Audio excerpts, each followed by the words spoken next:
Welcome back, ladies and gents, to another TPM Tactical video. Today's video is going to be a bit different to the usual, where we're going to cover off on a weapon. In this video, we'll be covering the RHS M27.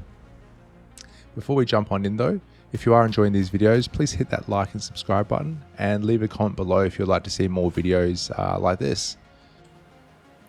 Okay, so let's kick things off. The M27 Infantry Automatic Rifle, which you can see through variants sitting here in front of me, is a variant of the Heckler & Koch HK416, which was selected by the US Marine Corps in August 2011 in an innovative program to develop a highly accurate, lightweight and more reliable alternative to currently fielded light machine guns. The M27 designation represents a tribute to the 2nd Battalion's 7th Marine Regiment, which is the unit that devised the original concept of the infantry automatic rifle. So the M27 runs a 5.56 round, so that's its caliber. Barrel length is 16.5 inches, and by default it runs the Knights Armament Company iron sights, which you can see there. The optic usually is the Tricon, SDO 100 to 1K reticle. Rail system is the one-piece quad Picatinny free floating rail system, which you can see here. Selector's just got the safe semi and automatic firing modes. So by default in the RHS arsenal, it comes with 3 different variants, where you have the black, as you see on my left here, the camo variant, and the suppressed variant that has the PEC plus the optic on the top. As previously stated, the M27 runs the 5.56 NATO rounds. So as you can see over here on my top left, we have 3 different magazines. So the one here on the left here is the vanilla Stanag. That's running the full metal jacket rounds.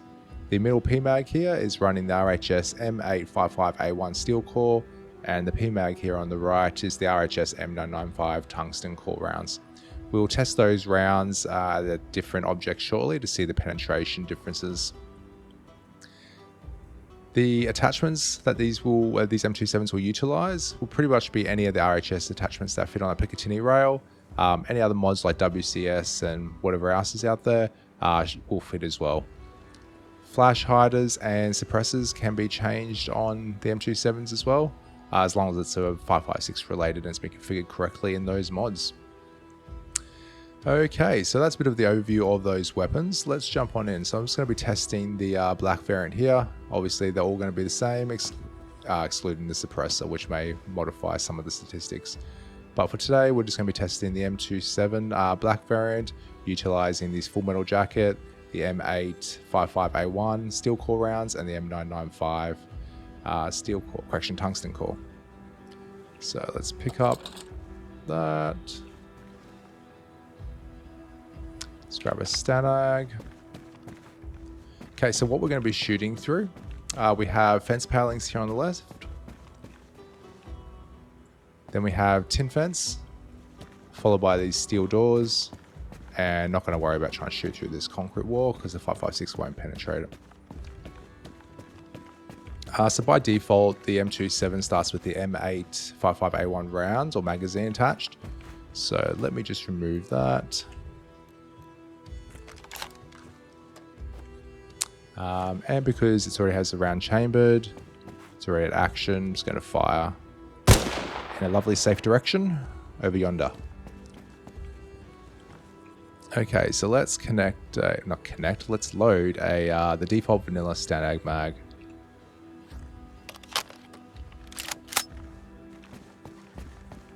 Okay, so we're going to be aiming at this wooden fence first.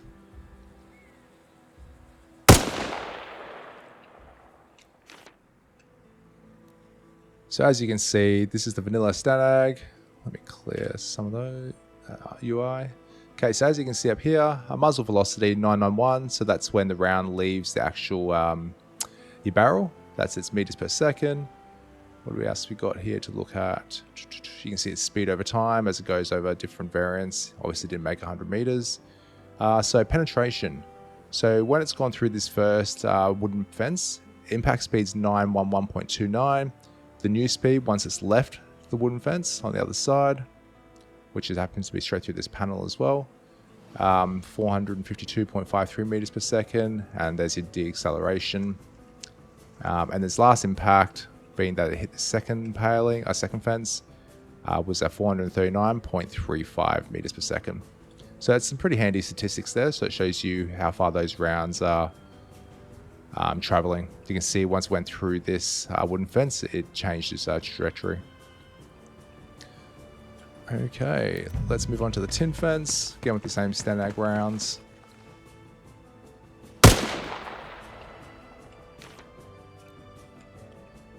Okay, so this time it's gone through 2 tin fences and caught in the third.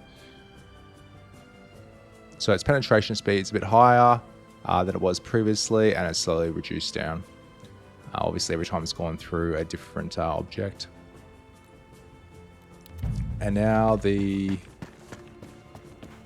metal gate.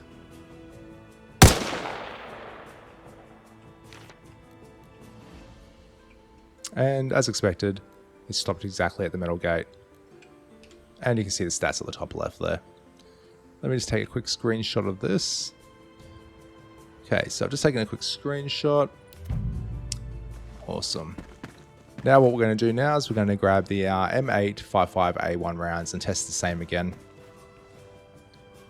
So first thing I'm going to do is I'm just going to quickly remove that mag. Let's get it out of my inventory completely. Clear my chamber in a safe direction. Completely empty. Okay, let's head over to the start. Let's clear these previous markings.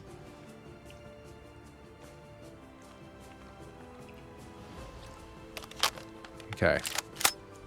M995 A1, rounds chambered, ready to go.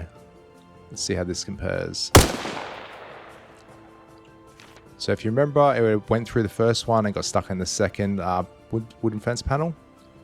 This time it's gone through the first 2 and stuck in the third. And as you can see at the top right, the muzzle velocity is slightly different from memory. And you can see the different penetration impact speeds. So you can jump back and forth just to compare it if you like. I'll compare the screenshots at the end either way. Okay, so next one is the tin fence.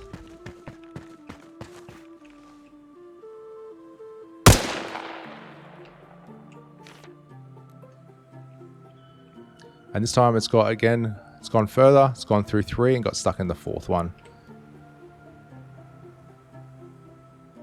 So the muzzle velocity is not going to change in this case, obviously, neither is the air drag coefficient, but the penetration impact speeds will vary depending on the type of material that it's going through, or hitting and then going through, and obviously the distance away as well. And let's move over to the metal gate. Or metal door. And we have no penetration of the metal gate. Let me get a screenshot of those for comparison. Okay. Let's remove that magazine. Dump it on the ground. Let's clear my chamber. Let's grab the next mag.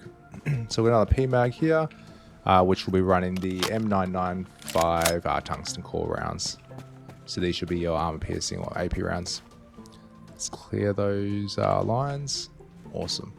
Okay, let's see how we go on the wooden fences.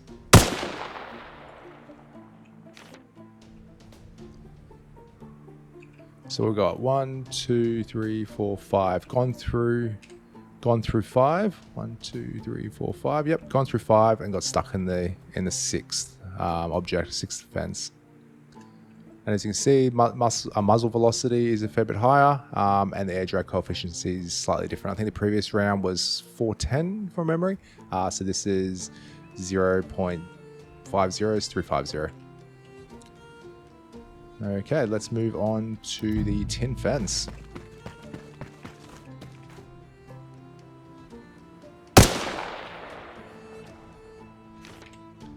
Ooh, look at that. 1, 2, 3, 4, but it deflected. Let's see if I can fix that up and try to get it back on track.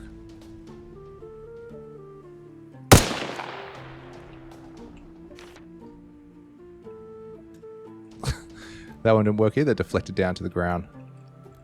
Looks like it hit the metal bar at the back and then deflected down. Try again.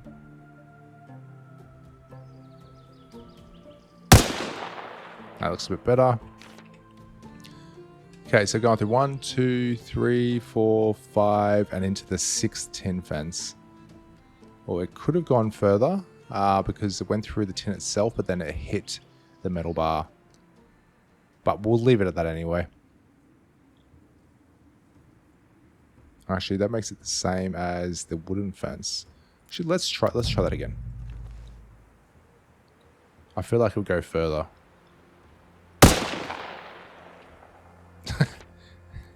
You see it deflected. Let's try one more time. It's still going over there.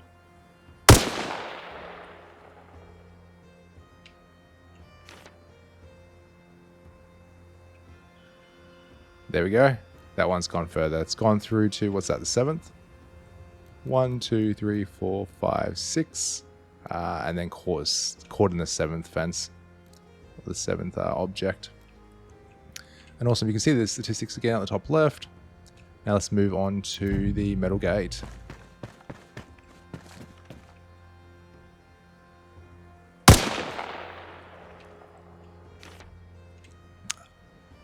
There we go. So the previous 2 rounds, the full metal jacket and the M995 A1s, all got stuck in the first metal gate. But this time the AP round, so the M995, has managed to penetrate the first one.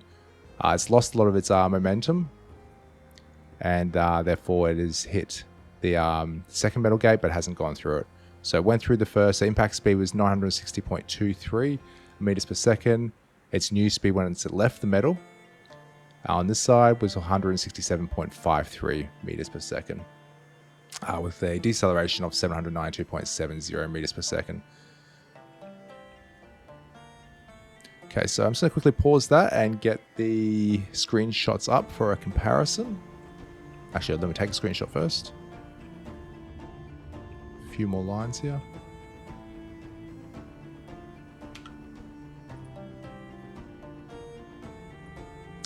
Okay, so here's the screenshots. This one here on the left is the original Stanag full metal jacket, followed by the one on the right here, which is the M995 A1. And then this one down the bottom here is the M995. So you can see full metal jacket only went through one wooden fence, got stuck in the second one. M995 A1 went through 2, got stuck in the third. And the M995 went through 1, 2, 3, 4, 5 and got stuck in the 6th. Wooden fence.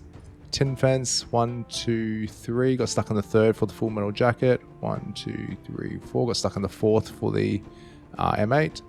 And then 1, 2, 3, 4, 5, 6, went through the 6th, got stuck in the 7th for the M995.